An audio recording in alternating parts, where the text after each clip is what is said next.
Hi viewers, ఎలా ఉన్నారు? మరో ఇంట్రెస్టింగ్ రెసిపీతో మీ ముందుకి వచ్చేసాను. ఈరోజు చేయబోయే రెసిపీ శక్కరపారి.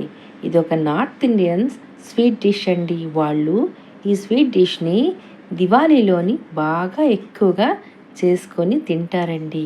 సో వాళ్ళే చేసుకుంటారా, మనం చేసుకోకూడదా ఏంటి? అందుకే ఈరోజు మీకోసం శక్కరపారిని చేసి చూపించేస్తాను. చాలా టేస్టీగా ఉంటుంది, క్రిస్పీగా క్రంచీగా. చూడండి ఎంత బాగుందో, తినటానికి కూడా అంతే బాగుంటుంది. మరి ఎలా చేయాలో ప్రాసెస్లోకి వెళ్ళిపోదామా? ముందుగా గోధుమ పిండిని ఒక 4 కప్పులు లేదా 3 కప్పులు తీసుకోవాలి. నేనైతే 3 కప్పులు గోధుమ పిండి తీసుకొని ఇప్పుడు ఒక చిటికెడు ఉప్పుని వేసుకోవాలి. తర్వాత నెయ్యిని ఇలా కాచి వేడివేడిగా ఈ పిండిలోని వేసుకోవాలి. నెయ్యితో చేసుకుంటేనే బాగుంటుంది, ఆయిల్తోనైతే అంత బాగోదు. ఇదిగోండి, వేడి వేడి నెయ్యిని ఈ విధంగా పోసి చక్కగా కలుపుకోవాలి. నెయ్యి వేడిగా ఉంటుంది కాబట్టి చెయ్యి పెట్టకూడదు. ఒక స్పూన్ తీసుకొని స్పూన్తోనంతా కాస్త నెయ్యి చల్లారే వరకు ఇలా కలుపుతూ ఉండాలి. ఆయిల్ అనేది పిండికి బాగా పట్టాలి. ఇదిగోండి, ఇలా ఒకసారి అంతా చక్కగా కలుపుకోవాలి. పిండికి నెయ్యి బాగా పడితేనే క్రిస్పీగా క్రంచీగా నోట్లో పెడితే కరిగిపోయేలా ఉంటుంది. ఇప్పుడు కాస్త చల్లారింది కదా, చేత్తోని విధంగా పిండికి ఆయిల్ అదే ఘీని బాగా పట్టించాలి. ఇలా చేస్తే నోట్లో పెట్టగానే ఇట్టే కరిగిపోతుందండి, అంత బాగుంటుంది. చూడండి, ఇప్పుడు బాగా మోయింగ్ అయిందో లేదో ఒక్కసారి ఇలా పిండిని ఇలా పిడికిట్లోని గట్టిగా బిగించి చూస్తే ఉండకట్టాలి. అప్పుడే దాన్ని బట్టి మీకు ఆయిల్ అనేది లేదా ఘీ అనేది పిండికి బాగా పట్టిందని మీకు అర్థమవుతుంది. చూడండి, ఇదిగోండి ఈ విధంగా చూసారా, గట్టిగా అయింది కదా. అలా అయితే పిండి అనేది చక్కగా ఆయిల్ కానీ ఘీ కానీ అబ్జర్వ్ చేసుకుందని లెక్క. ఇప్పుడు ఒక బౌల్లోని 250 గ్రాములు బెల్లం తీసుకున్నాం. తీసుకొని కొద్దిగా వాటర్ని వేసుకోవాలి.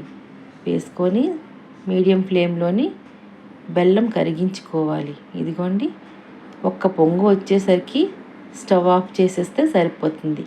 ఎందుకంటే మనం పాకం తీసుకునే అవసరం అనేది లేదు కాబట్టి. ఇలా ఒక పొంగు వచ్చింది కదా, ఇప్పుడు వేడివేడిగా పాకాన్ని కూడా అదే బెల్లం కరిగించుకున్నాం కదా ఈ పిండిలోని వేసుకోండి. చూడండి, సెగలు వస్తున్నాయి. స్పూన్తోనే కలపాలి, చేయి పెట్టకండి. ఇలా అంతా చక్కగా కలుపుకోవాలి. తర్వాత కాస్త చల్లారాక చేత్తోని చపాతీ పిండిని అయితే ఎలా అయితే కలుపుకుంటారో అలా కలుపుకోవాలి. వాటర్ అనేది వేయకండి, ఆ పాకంతోనే, ఆ బెల్లం వచ్చే పాకంతోనే కలుపుకోవాలి. ఇదిగోండి, చూసారా. ఇప్పటి వరకు నా ఛానల్లో సబ్స్క్రైబ్ చేసుకోకపోతే సబ్స్క్రైబ్ చేసుకోండి. చూసారా ఎంత బాగా వచ్చిందో, చపాతీ ముద్దలాగా వచ్చింది. ప్లేట్కి కూడా కొద్దిగా కూడా అతుక్కోలేదు, ఎందుకంటే మనం గీని వేసి బాగా పిండిని పట్టించాం కదండి. ఇప్పుడు ఒక క్లాత్ని తీసుకొని ఇలా కప్పేయాలి ఈ పిండి ముద్దని. పొడి క్లాత్, తడి క్లాత్ మాత్రం కాదు.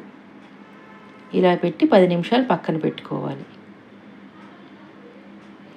చూసారా, ఇప్పుడు 10 నిమిషాల తర్వాత ఒకసారి అంతా బాగా కలిపి ఇప్పుడు చిన్న చిన్న, అంటే మరీ అంత చిన్న కాకుండా మరీ అంత పెద్ద కాకుండా ఈ సైజులో తీసుకుంటే సరిపోతుంది.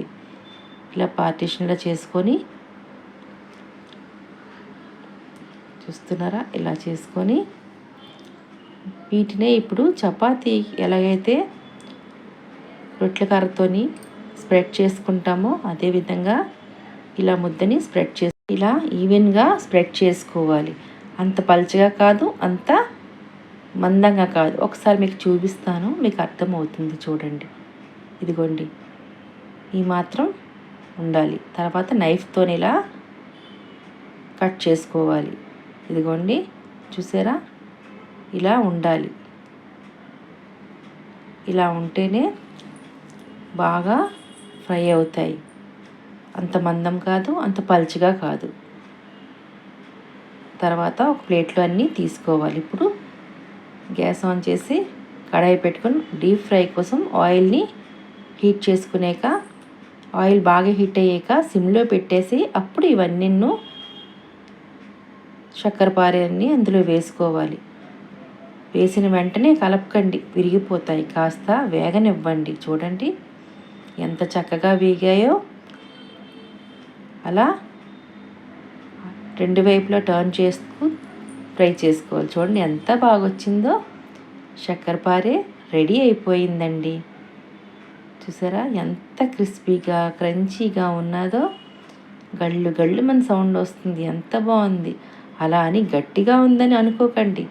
ఇలా ఇలా నలిపితే చాలు, ఇట్టే పౌడర్లా అయిపోతుంది. అంత బాగుంది. మా ఇంట్లో అయితే అందరికీ నచ్చింది. అందరూ తిన్నారు. మీరు కూడా ఒక్కసారి ట్రై చేయండి. చక్కగా కుదురుతుంది. ఎక్కడా స్కిప్ చేయకుండా లాస్ట్ వరకు చూస్తే మీకు కూడా ఈ చక్కెరపారే అనేది బాగా కుదురుతుంది. నచ్చితే లైక్, షేర్, సబ్స్క్రైబ్ చేయండి. Thank you for watching.